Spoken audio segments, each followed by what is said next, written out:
Nganuman nga ni allow ta sa atong kinabuhi nga naay taw nga gamiton ta or ug gitawag nila og kanang gitawag nako og narcissist.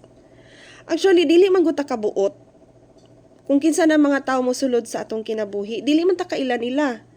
Dili po ta kahibaw kung unsa ilang intensyon nato, di po ta kahibaw na batis lay motibo.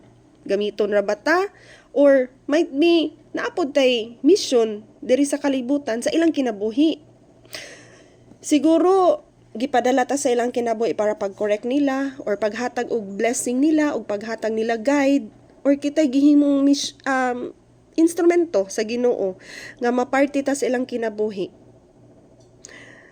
Pero kita mismo dili mo ta makahibaw kung kaning tawhana maayo ba ni or dili. Muna nga lesson learned nako when I experienced narcissistic abuse.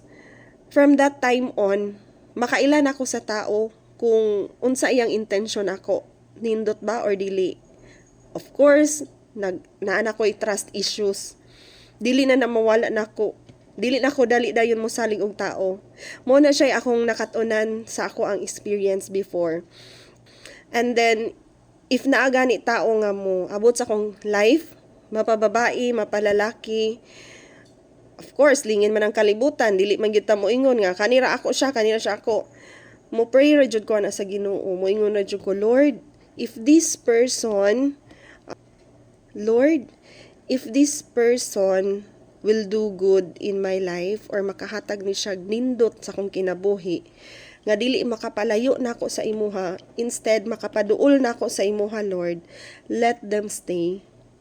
Pero Lord, kung kaning tawhana, Lord, nga niabot sa akong kinabuhi ron, kani nga tawo ron nga gipaila-ila sa kuha, kani nga tawo ron nga nikalit lang nga bag-ong unsa na client ba ron ako or unsa, moingon na lang jud ko, Lord, ikaw may nakaila sa tao, ikaw may nakabaw sa ilahang kasing-kasing, Lord. Kung kaning tawhana dili makaayo sa kuha, ipalayo siya nako, Lord, or ako mo ipalayo niya. Ilabi na, Lord, ikaw man dyan nakahibaw sa tao, ikaw may kabalo sa ilang kasing-kasing ug unsa ilang intention, kung makaayo sa kuha, let them stay. Pero kung dili, Lord, ipalayo sila sa kuha, Lord. Maana na lang jud ko kay kanang bitong dana kay trust issues. Di na kadali mo salig og tao, unya kanang aloof na ka.